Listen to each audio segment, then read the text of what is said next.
Hello and welcome back to The Good, The Bad and The Stupid. It's Friday the 1st of November. It's World Cup Eve, World Cup Final Eve. So this time tomorrow we could be World Cup champions.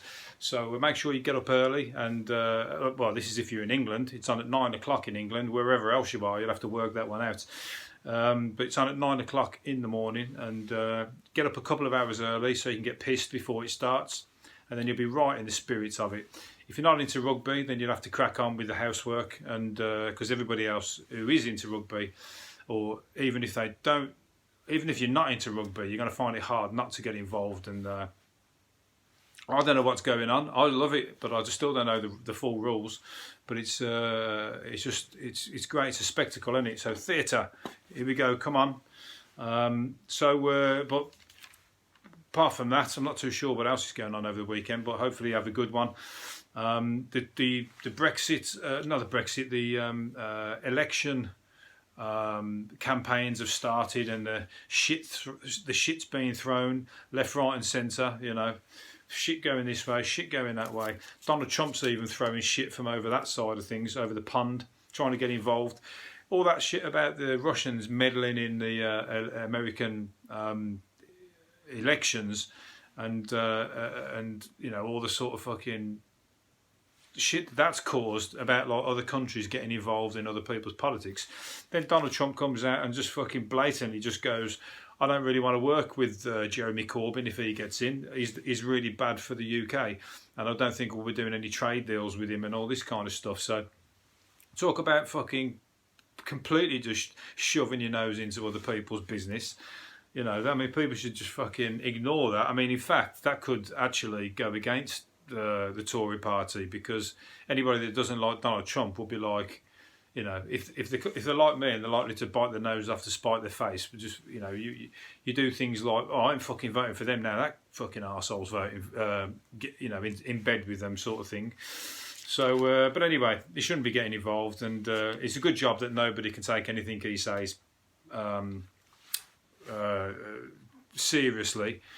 Otherwise, you know, we'll be fucking having chlorinated chicken and triple the cost of drugs on the NHS, according to the Dispatches documentary that came out the other day, which showed that the NHS is well and truly on the table, even though they're saying the opposite. So fucking bullshit, isn't they? A lot of them.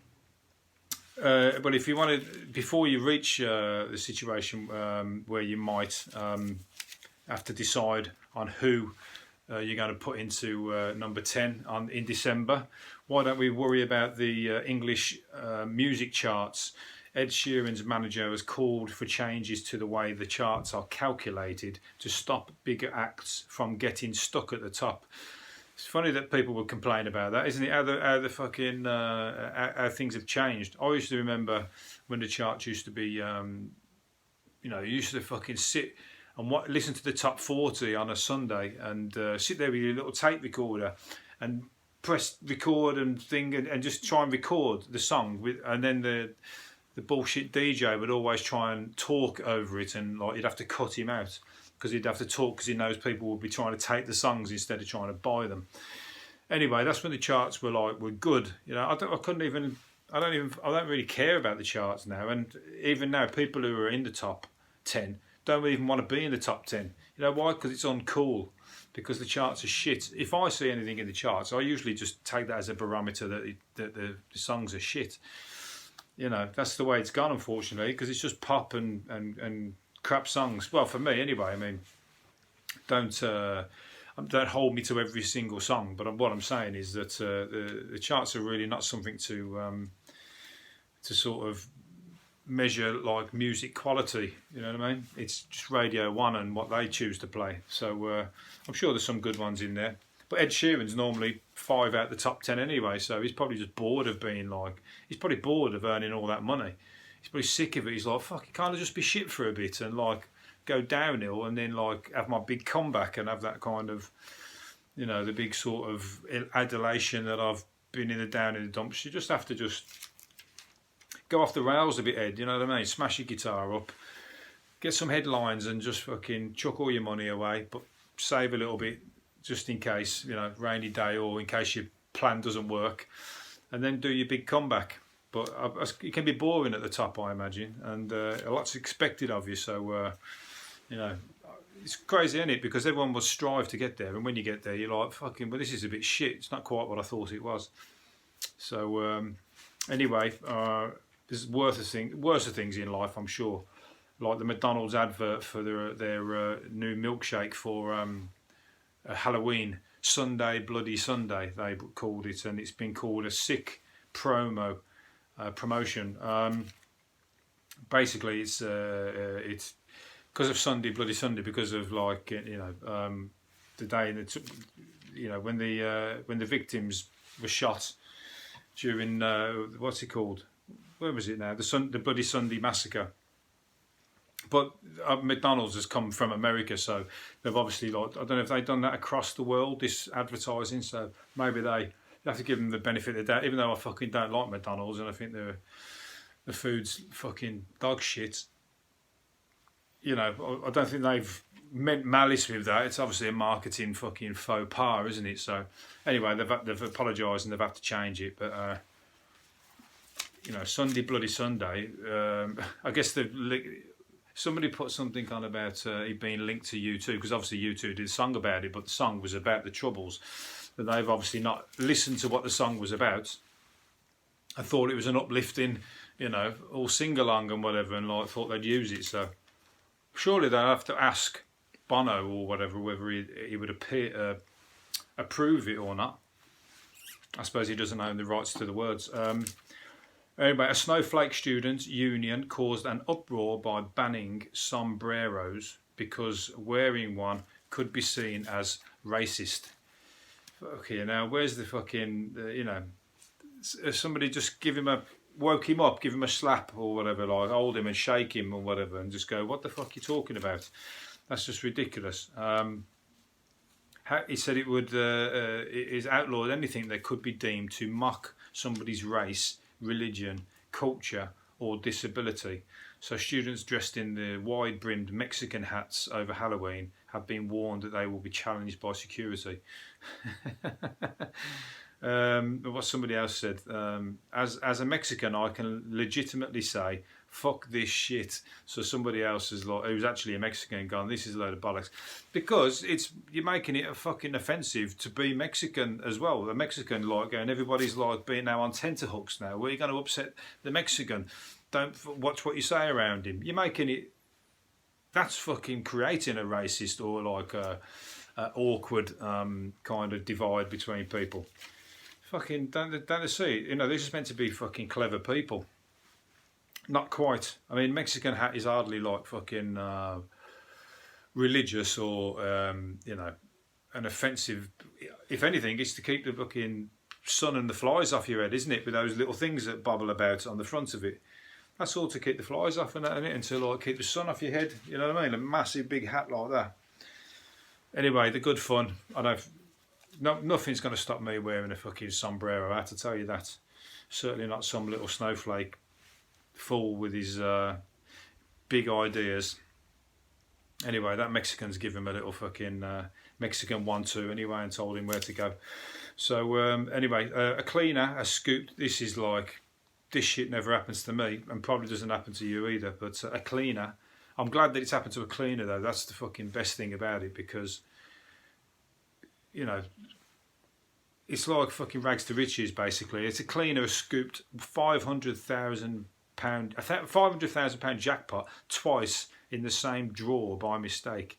She basically accidentally bought 2 Thunderball tickets instead of 1 with the same numbers. So and she fucking won, and has got the both fucking bang, got the 2 prizes. So good for her. And you know, I hope she doesn't, but she kind of looks like she might just go. Oh, she said that she's going to give up a job. She'll probably go, I love my job, I love my friends. That's down to earth people.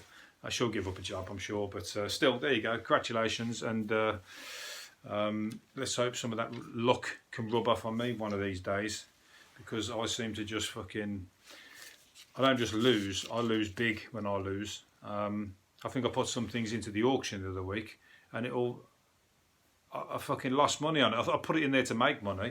I thought I was going to be bringing out 600 quid. I ended up fucking down £300. So there you go. That's my luck for you at the moment. Anyway, but there's worse things in life, like boxer Johnny Nelson. He's a retired boxer, I think. Boxing legend Johnny Nelson has given up coffee because it makes his testicles swell up like the size of a coconut. Fucking, he's the former world cruiserweight. How did he narrow that down? I mean, he's going to tell me now, but you know, I'm never that. Who's that body like in tune with their body that they fucking know when something is like is a trigger? Do you know what I mean? It's like some people that can have a coffee and go, oh, I can't sleep for fucking days, or a cup of tea, and it's like, or not after 8 o'clock and that. I'm not into tune with my body to that effect. So anyway, but I think his was obvious because every time he drank a coffee, his testicles swelled up to how much did it swell up? Well, it swelled up the size of a coconut, so that's big enough, I think. And if it happened every time he had a coconut, every time he had a coffee, I suppose it's quite easy to link them. But that's fucking strange, isn't it? I drink a lot of coffee as well. Maybe I should drink more if that's going to happen. You know, maybe I should drink one before I go out of a Friday night or something like that, and just tight trousers, fucking down the disco, BG's on, and see what fucking you know. Do the 70s thing with the white suit on. No, but it sounds painful, to be fair. I have this problem when I drink coffee. I can't drink caffeine because one of my balls swell up from a peanut to a coconut. So there you go, there's honesty for you. Anyway, it goes on about it a bit more, but I think I'm going to get stuck on that one. So there you go. If your balls start to swell, check what coffee you're drinking. It might just be the type of coffee. Might be a rogue batch. I've never fucking known it. I've never heard anything like it. But things again could be worse. A couple who bought a bite to eat from a takeaway were disgusted when they found a human tooth in the plate of Cantonese pork curry. Fuck you know. They were tucking into the restaurant claimed that they were making a mountain out of a molar, insisting on the grim find was just a piece of gristle or an onion. And I've just looked at it there. There's a picture of it, and that looks like a tooth to me. Anyway, if it was like it was an onion, it wouldn't be rock hard like a tooth, would it? Who's lost a tooth and not bothered or not noticed that it's dropped into into somebody's food? Somebody's missing a tooth somewhere. You don't unless somebody's put it in on purpose, which is most likely what has happened. Disgruntled employee or something for a laugh. But there you go. You got swollen bollocks and curry teeth. That's what I think. The bollocks is the worst one. I mean, the tooth is just a one-off, isn't it? But there you go. It's a bit strange thing though. To be honest, I think the police should be called and they should be checking, like, where's the rest of this body? That tooth might belong to something they've chopped up in the fucking freezer. It might be, you know, that might not be pork that you're eating. That might be the rest of the, you know, the tooth might be the last bit of what's left of whoever that is. So hopefully not. Anyway, let's move on to something. I don't want to dwell on that. I'll have to call the police afterwards. The gin cost only gin. This one is for you gin drinkers out there. Gin costing up to £76 a bottle is being made in the same distilleries as identical stuff costing a fraction of the price. The only difference is often the flavouring from the trendy, expensive tipple and the extra alcohol duty that they're slightly stronger, all of which amounts only to pennies.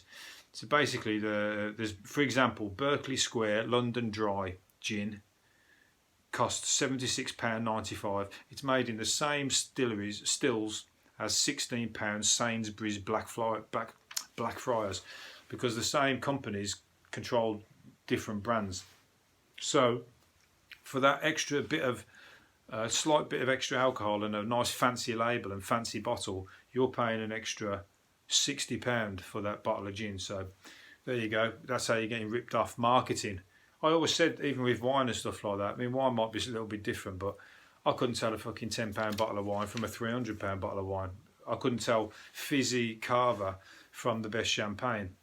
I'm not Mr. Posh with a nice palate, but I'm certainly not a mug either. So, you know.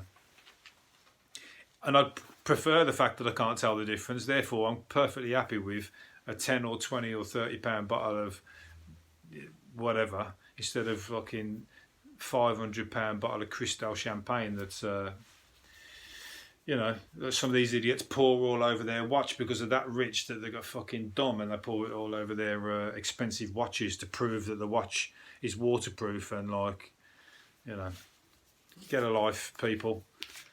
You know what I mean? It's like fucking, don't even fooling anybody. The only person you're fooling with that is other fools who want to come and fucking hang around with you. And all of a sudden, you're just a band of merry fools. And everybody's laughing at you, not fucking... Nobody's going, oh, he's cool. Believe me. Let's move on to Adolf...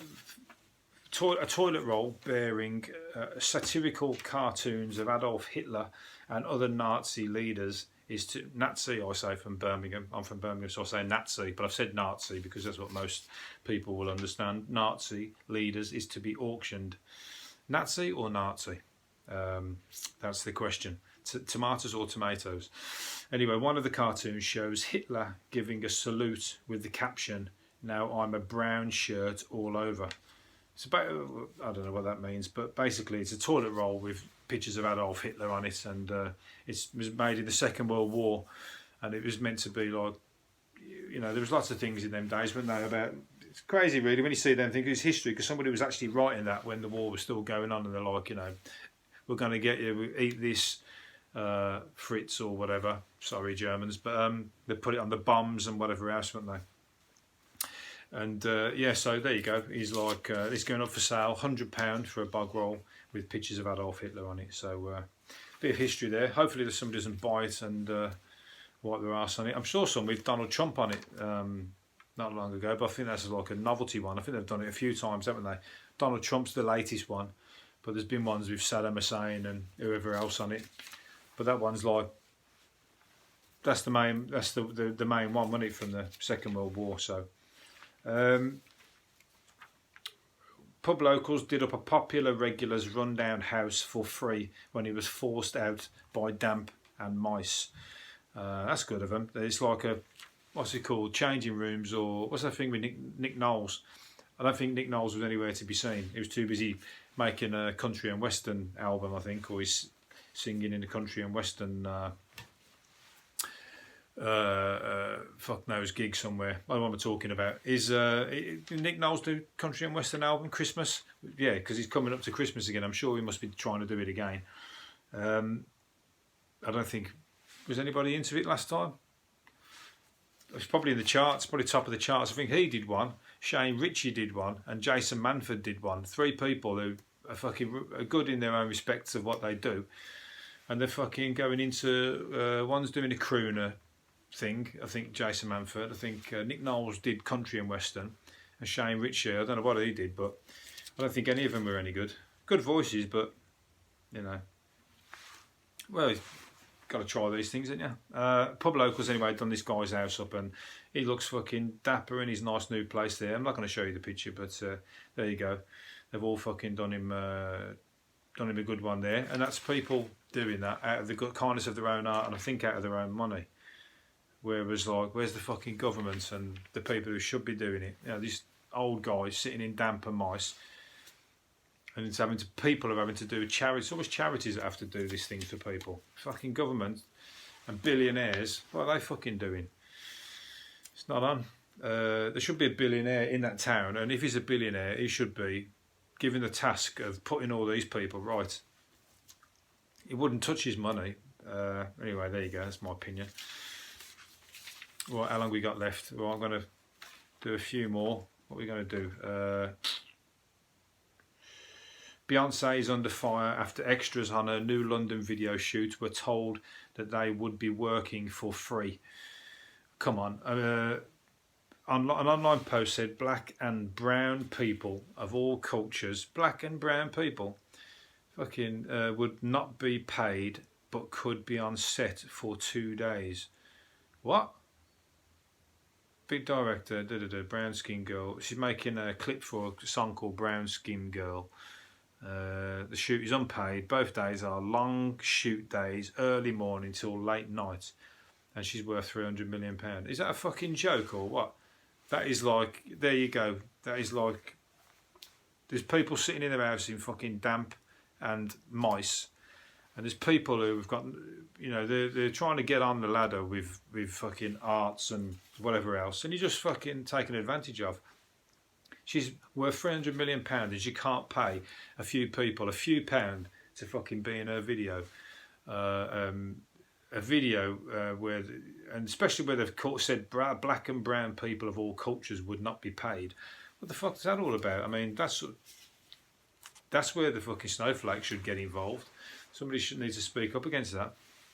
Anyway, there you go. That's Beyonce. All people with all the money, they fucking want it for themselves. That's what they want. And now she's going to make a fortune off that video. Don't do it. Strike. Don't go to the video shoot. Fuck the video shoot up. Say you're going to turn up. Don't turn up.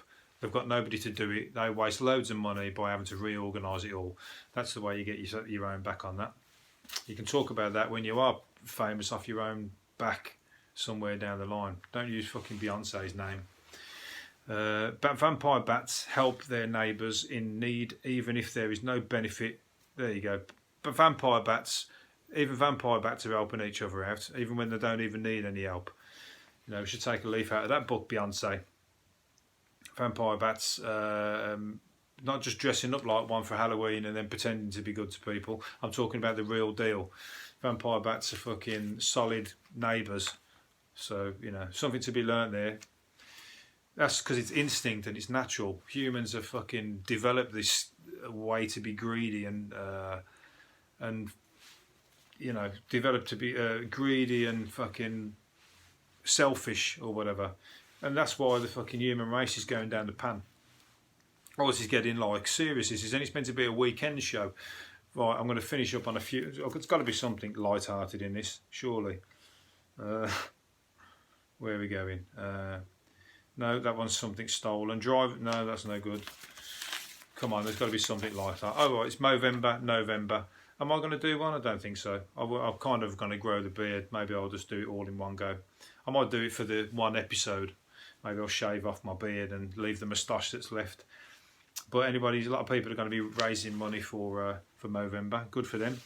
The average moustache, there's some facts about moustaches here. I've cut half the bloody page off here, so I don't know what half it says, but I always remember growing up watching Magnum. In the 80s, everybody had a moustache, weren't they? It was like fucking, it was the top design of the 80s. I think my dad, whoever he was, I'm sure I saw him once or twice. He had a moustache. Tom Selleck, Magnum, everybody was like, everyone's favourite private detective. He was like short shorts, Hawaiian shirt and a fucking big bushy moustache. He had a moustache that long that when he shaved it off, he looked weird. You know when people have had a moustache forever and they shave it off and the face just doesn't look right. You think, just grow the moustache back, man. You don't look, you're not Tom Selleck anymore.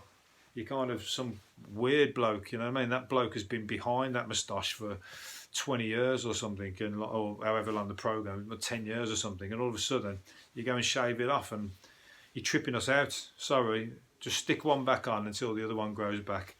We can't watch. He's a good actor though. It's a brilliant programme. It's a shame these people have to get old and sort of, you know, I don't think he's the same now. He's an older guy, isn't he? He must be about 60. If you haven't seen it, some of you young snowflakes out there, go and watch Magnum. I don't think it's very offensive. I think it's quite entertaining. 1 month old moustache. A 1 month old moustache can support a container with 30 millilitres of liquid or a little under 1/10 of a pint of beer. What the fuck does that mean? I don't even know what that means. Well, that's a shit stat. Let's move on to something that might be good. The record of the world's longest moustache at a lengthy 14 foot belongs to an Indian Ram Singh Charan.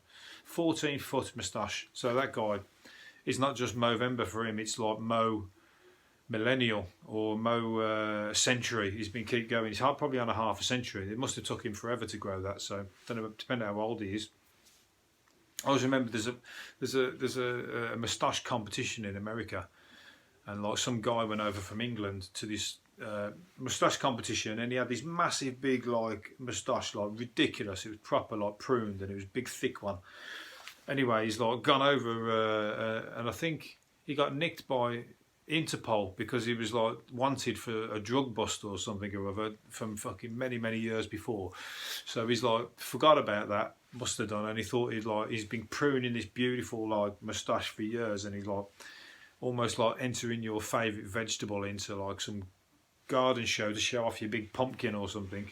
He wanted to go and show his moustache off, and ended up coming a cropper because he got nicked for this drug bust that he was wanted for many years before, so he got sent down for it. So I wonder if he had to shave it off, because I don't think you're going to be walking around with this big, you know, ridiculous looking moustache, because it was ridiculous looking moustache in prison. You know what I mean? You guarantee you're going to get beat up 100%. So other prisoners are not going to understand that at all. So anyway, I think I'm going to leave it there. I've rambled on far enough, and I've made a few points, and I think I've, you know, made a few people think, what the fuck is this guy talking about? Anyway, I'll leave it there. Have a good weekend. Remember, World Cup champions this time tomorrow. Fingers crossed. Anyway, see you later. See you next week. Bye-bye.